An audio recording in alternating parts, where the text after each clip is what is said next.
मेरे भाई याद रखना, भूल चूक कर भी जब आप तपस्या कर रहे हो ना, तो एक चीज का ध्यान रखना, और वो है भूल चूक कर भी गुस्सा मत करना।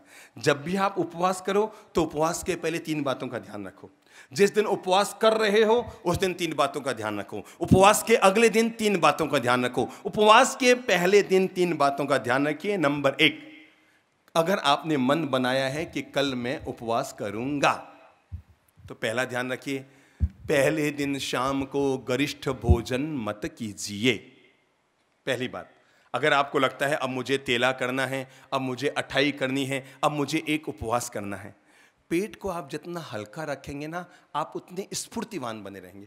देखो भाई, मैंने आज से करीबन 25 साल पहले अपनी जिंदगी में एक छोटा सा नियम जोड़ा, जिसे आज तक निभा रहा हूं, अखंड चला। और वो नियम इतना सा है, एक बार बैठकर अन्न ग्रहण कर लेता हूं। दूध और फल जब लेना हो तो ले लो, पर अन्न 24 घंटे में एक बार लेता हूं, यानी आहार 24 घंटे में एक बार लेता हूं। सुबह शाम दूध ले लो। इतने हल्के फुल्के रहोगे, आपको लगेगा, आपको पता है मैं दिखने में भले ही आपको जाड़ा दिखता हूं, पर मुझे 25 किलोमीटर चलना होना तो हवा का खेल है मेरे लिए।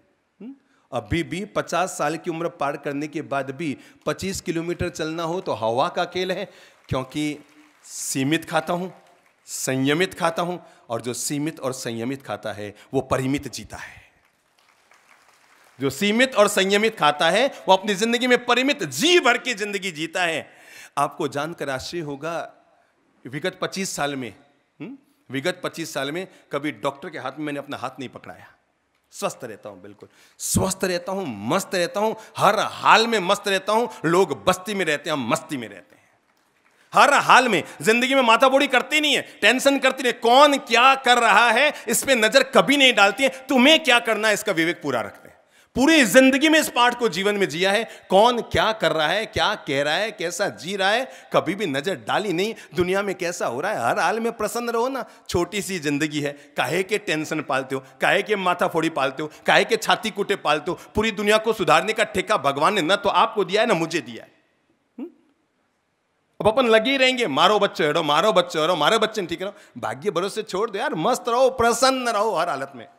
तो मैंने कहा, आदमी अगर संयमित खाएगा, लिमिटेड खाएगा, तो जिंदगी भर आदमी खा पाएगा, जिंदगी भर आदमी जी पाएगा। तो उपवास के पहले दिन क्या करो, गरिष्ठ भोजन नहीं, ये दाल बाटी चूरमा और ये मिर्च मसालों के सामान बिल्कुल मत खाइए।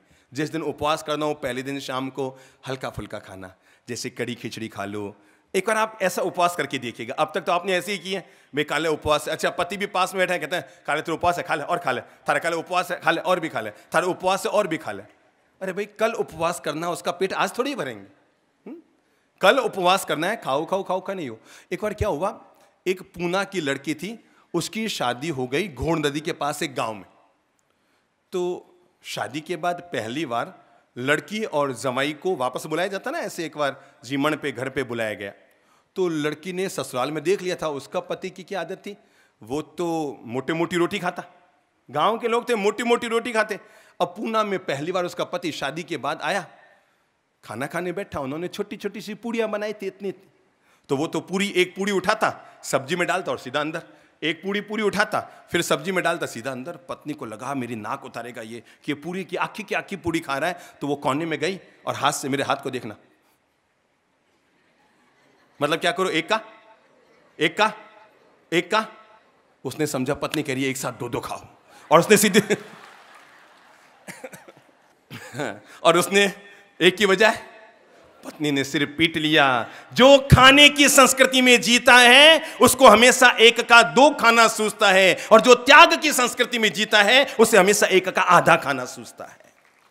तो उपवास से पहले दिन शाम को गरिष्ठ भोजन मत कीजिए। नंबर 2, अगले दिन अगर आपको उपवास करना है तो किसी भी हालत में रात्रि भोजन मत कीजिए। नंबर 3, उपवास के पहले दिन शाम को ज्यादा चटपटा मिर्च मसालेदार भोजन मत कीजिए, नहीं तो उपवास में डकारें आएंगी, उपवास में उबकियां आएंगी, उपवास में खट्टी मीठी और वो मिर्ची की डकार आएगी। तो उपवास के पहले दिन शाम को बिना मिर्च मसाले का सादा सात्विक भोजन कीजिए। और हाँ, उपवास के दिन क्या करें? अब प्रश्न खड़ा होता है, उपवास तो हम कर रहे हैं पर उपवास के दिन हम करें क्या? नंबर 1, जिस दिन आप उपवास कर रहे हैं, नंबर 1, उस दिन सावध्य दोष से बचे रहिए।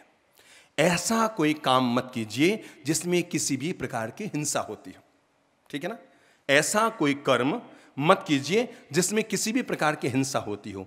ऐसा कोई वचन मत बोलिए जिससे किसी का मन दुखता हो। ऐसा कोई कृत्य मत कीजिए जो आपको दोष का भागी बनाता हो। उपवास के दिन पहला काम कीजिए, उस दिन शील व्रत का पालन कीजिए।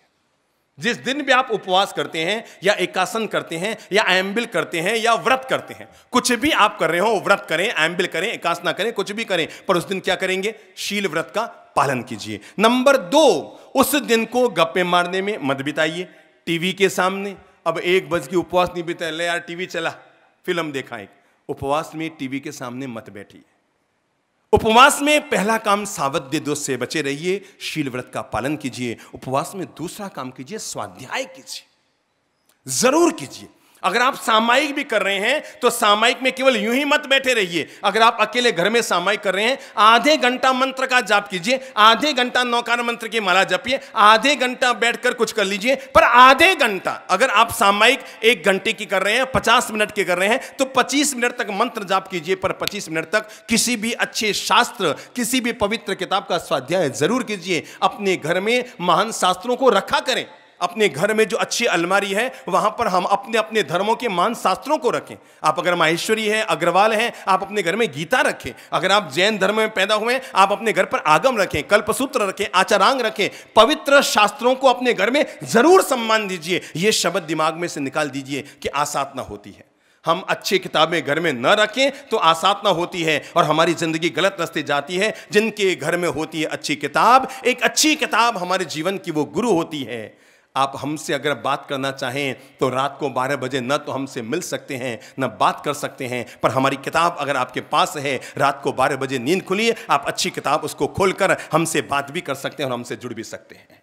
वो किताब आपको हमसे जोड़ देगी, हमारे विचारों से जोड़ देगी। तो एक अच्छी किताब का जरूर स्वाध्याय किया करें, उन्हें पवित्र किताब को पढ़ा करें, क्योंकि पवित्र किताब अपने आप में भगवान का मंदिर है।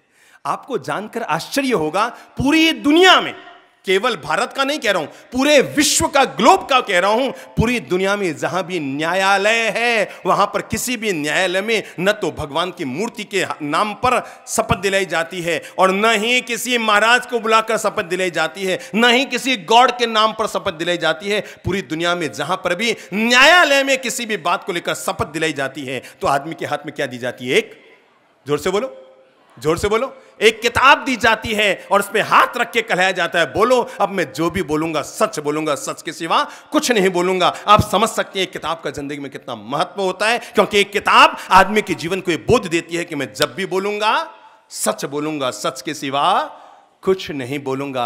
इसलिए अच्छी किताबें घर में रखा करें, अच्छी किताब को भगवान का मंदिर माना करें। जब भी आपको लगता है ना मन थोड़ा अशांत है, प्रयोग करना, देखो आप मेरे कहने से प्रयोग करना। जब भी कभी आपको लगे मन अशांत है, जब भी आपको लगे आज थोड़ा मन भारी भारी है, जब भी लगे घर में थोड़ा क्रोध का वातावरण बन गया है, जब भी लगे आज पति थोड़े नाराज होकर चले गए हैं, जब भी लगे पत्नी आज थोड़ी रूठ कर बैठ गई, कुछ मत कीजिएगा। हमारी कोई भी एक अच्छी सी किताब, हर आदमी के घर में लगभग हमारी किताब जरूर होगी। आप चमत्कारी प्रयोग करके देखना, आज भी प्रयोग कर सकते हो, 10 साल बाद भी प्रयोग कर सकते हो। जब भी आपको लगे आज मन दुखी है, आज मन अशांत है, आज मन चिंतातुर है, आज तनाव में भरा हुआ है, आज मानसिक अवसाद है, आज क्रोध का वातावरण है, आज मन थोड़ा सा अशांत बना हुआ है, झट से कोई भी किताब, मैं नाम नहीं बता रहा हूं, आप कोई भी किताब उठाइएगा, उसके 3 पन्ने पढ़िएगा, आपको लगेगा मन बड़ा शांत हो गया, चमत्कारी परिणाम आएगा। क्योंकि एक अच्छी किताब हमारे जीवन का गुरु बनती है और हमें जीवन का महान मार्ग देती है। तो मैंने कहा उपवास में क्या करो? शील व्रत का पालन करो, स्वाध्याय करो, और हाँ, एक अंतिम कार्य उपवास में जरूर करो, वो है ध्यान और मंत्र जाप जरूर करो। उपवास में क्या करो? ध्यान और मंत्र जाप जरूर करो, जिससे उपवास के दौरान ब्रह्मांड की दिव्य शक्ति, ईश्वरीय शक्ति से हमारा संपर्क जुड़ता है।